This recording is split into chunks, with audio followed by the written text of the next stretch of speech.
지난 주말 탄핵안 폐기에 전국 혼란이 커지면서 잔뜩 긴장한 채 시작한 금융시장. 원달러 환율은 6.8원 오르며 시작하더니 계속 상승폭을 키워 17.3원 오른 1,437원. 2년 2개월 만에 가장 높은 수준으로 마감했습니다.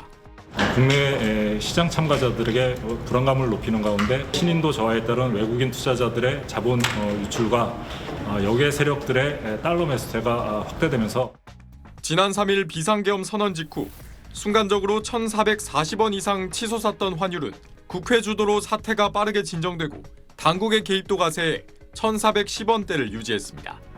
그런데 탄핵안 부결로 전국 불안정이 다시 커지면서 낮거래 마감가가 1,440원을 위협하게 됐습니다.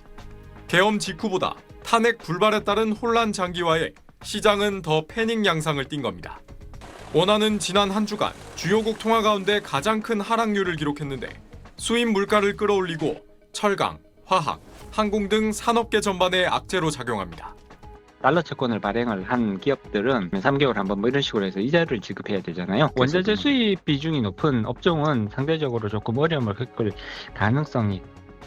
환율 상단을 1,500원대로 열어놓은 전망이 나오는 가운데 금융당국은 무제한 유동성 공급 의지를 재차 강조하고 나섰습니다.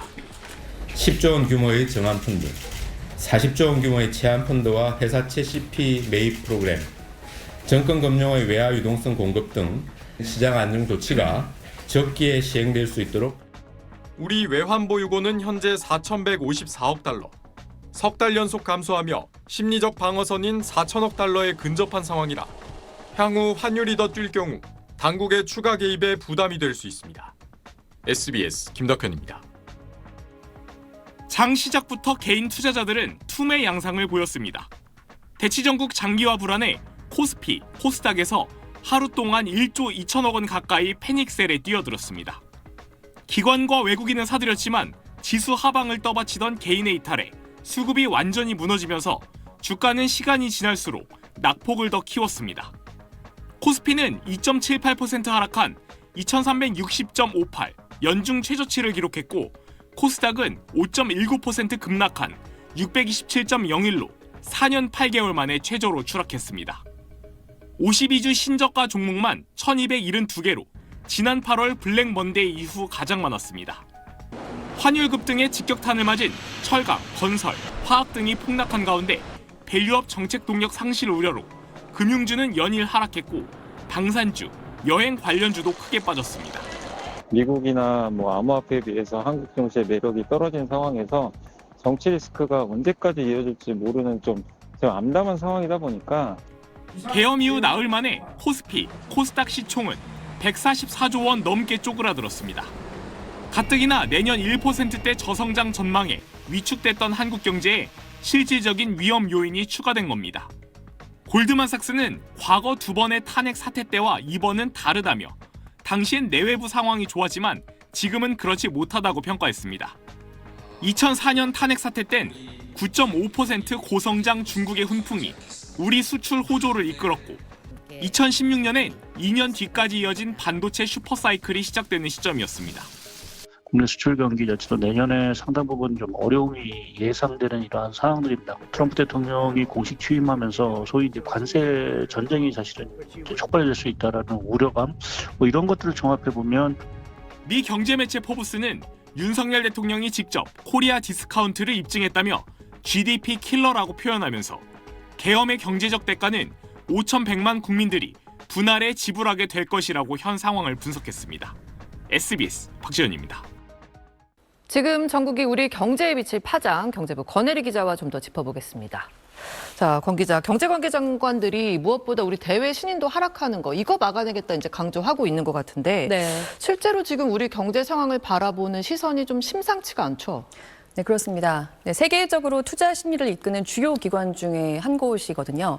미국의 투자은행인 뱅크 오브 아메리카의 아시아 외환 담당자가 당장 내일 아침부터 한국 돈 원화의 가치가 급락할 수 있다.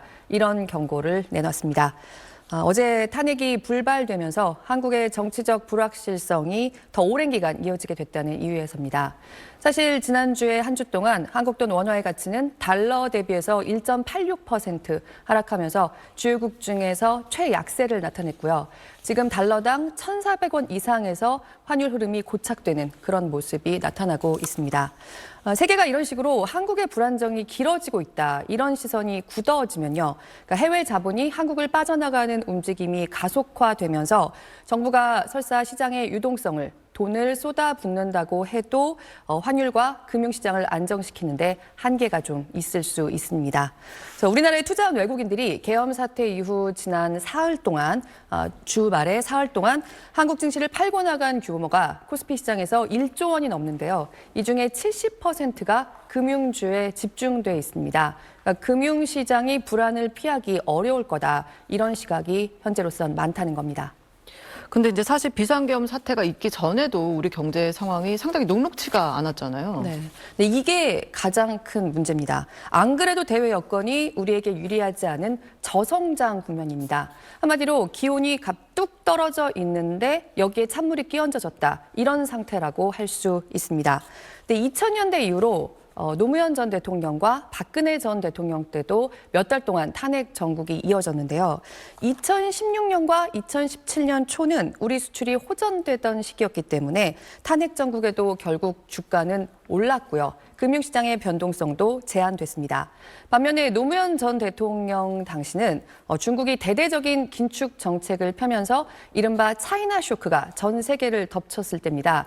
그래서 사실 당시에 세계 증시가 폭락했고요. 우리 증시도 동반 급락하는 모습이 나타났다라고 할 수 있습니다. 그러니까 결국 이렇게 정치적인 불안이 닥쳤을 때 결국은 우리 경제의 기초 체력과 대외 여건이 결정적인 변수가 된다고 할 수 있는데요. 지금은 그 대외 여건도 좋지 않은 상태라는 겁니다.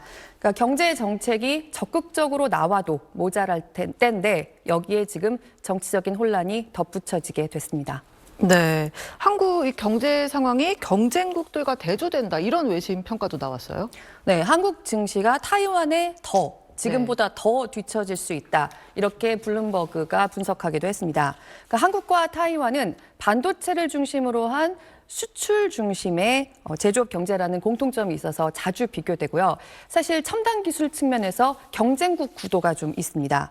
그런데 인공지능 열풍이 최근에 선진국 경제들의 분위기를 좌우하면서 안 그래도 우리보다 AI 공급망에서 영향력을 선점한 타이완이 사실 경제 규모는 우리보다 작은데 증시의 시가총액이 한국 증시의 시가총액을 앞지르고 있던 상황입니다. 그런데 이게 지금의 정치적인 혼란으로 그 격차가 더 벌어질 수 있다, 이런 얘기까지 지금 나오고 있는 겁니다.